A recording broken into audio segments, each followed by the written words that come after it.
Every day, more than 2.5 billion cups of coffee are consumed worldwide. To meet this high demand, tons of coffee beans are collected. But how are more than 185,000 coffee jars produced every day? Well, let's visit one factory to discover how one of the world's most popular beverages is made. Coffee is the second most consumed beverage in the world after water, and it's incredible how this drink was discovered. It all started with a shepherd who noticed that his goats became more active after eating some beans where coffee was cultivated. Today, coffee is produced in more than 60 countries worldwide, and this is where the story of Nescafe begins. It dates back to the early 20th century when Swiss chemist Max Morgan began working on a way to produce instant coffee. In 1930, Nestle acquired Morgan's patent rights and started producing and marketing instant coffee under the Nescafe brand. The company invested heavily in advertising and promotion, and soon Nescafe became a leading coffee brand in the market. During World War II, Nescafe became a staple food for the U.S. troops and the Allied forces as it was easy to transport and set up on the battlefield. After the war, Nescafe became a popular product worldwide, and companies continued to innovate in the production and packaging of instant coffee. The taste of coffee depends on the region where it's grown and the roasting and blending techniques used by the producers. Brazil is the world's largest coffee producer, accounting for 35% of coffee production according to statistics. It all starts from flowers that, 9 months later, become grape-sized berries. Once the berries are mature, they are harvested. They can be easily identified because they turn into an intense red color during coffee blossom. It takes between 6 and 9 months for the coffee to be ready for harvest. The coffee cherries grow and mature, and then workers pick and separate the ripe red berries from the green ones. Every day, the workers collect and fill sacks of various sizes with the day's harvest. Approximately 2 kilograms of coffee cherries are collected for every 100 berries, which are enough to make about 200 cups of coffee. The whole process is still manual, making it labor-intensive and a tiring job. Recently, some plantations have employed 5-meter-tall harvesters that can do the work of 100 workers. These machines move through the rows of trees, transmitting vibrations to the plants through canes, causing the cherries to fall. The fresher the cherries are, the better the quality of the harvest. In the morning, the harvested berries are washed and then transferred to a wet mill for further processing. At the mill, the cherries are wet milled to separate the outer skin and fruit from the beans. The beans then travel on water to 2 enormous rotating cylinders, where they are sifted to separate them from the green and hard berries. The result is an extract, a dense and sugary substance, which is then dried traditionally on a cement patio for 4 days. After drying, the beans are passed through an internal polisher, and large stones separate the bean husks. The dry beans, without husks, are then sorted on a rocking table according to weight, resulting in 3 categories. Each category is poured into sacks, with each sack precisely weighing 69 kilograms. Before being shipped to coffee processing plants, the sacks are sewn and stacked on top of each other for easier transport.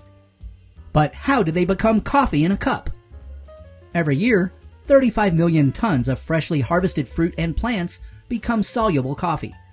In this factory, the largest in the world for soluble coffee, owned by Nestle, 890 people work here.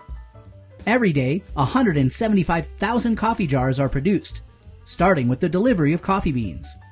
170 tons of beans arrive from South America to this soluble coffee factory. And every day, up to 560 tons of raw material are stored in huge silos, equivalent to 1,200 sacks. The process starts with sampling, where each bag is drilled to obtain a coffee sample. The Nestle factory uses 2 types of coffee varieties, Arabica and Robusta. Arabica produces a fine and aromatic coffee, while Robusta has a strong body and a bold flavor. Once the batch is approved, it goes to the production line, where the coffee passes through a mesh that removes larger waste than the bag could hold, thanks to a tube system. The beans then go through a cleaning process to remove impurities and undergo a final selection. Once cleaned, they are sent to silos, each designed for the production of soluble coffee. The beans then go through a roasting process where they are toasted in an oven at 210 degrees Celsius for about 12 minutes. The starches are converted into sugars, developing the typical coffee flavor.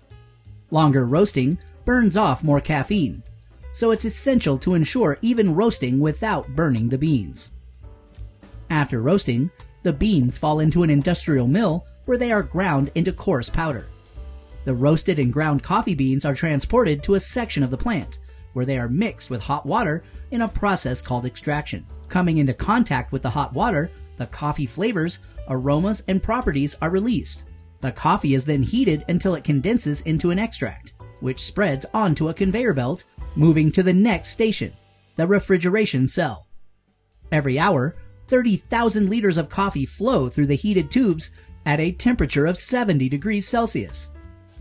The water evaporates and is extracted by a siphon, and to remove the water, a lyophilization method is used.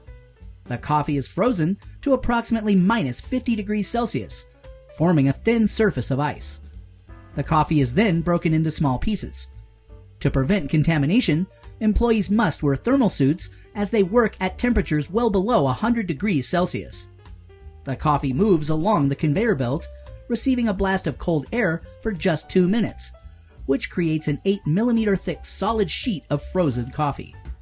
Then, it is crushed into frozen granules ranging in size from 2 to 3 millimeters.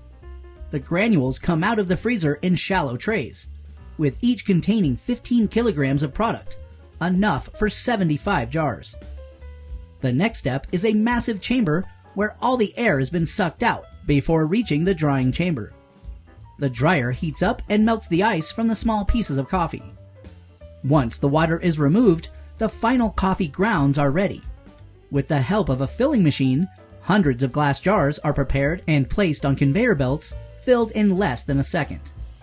This machine fills 280 jars per minute, and it will take 11 hours to fill the daily batch of 175,000 jars.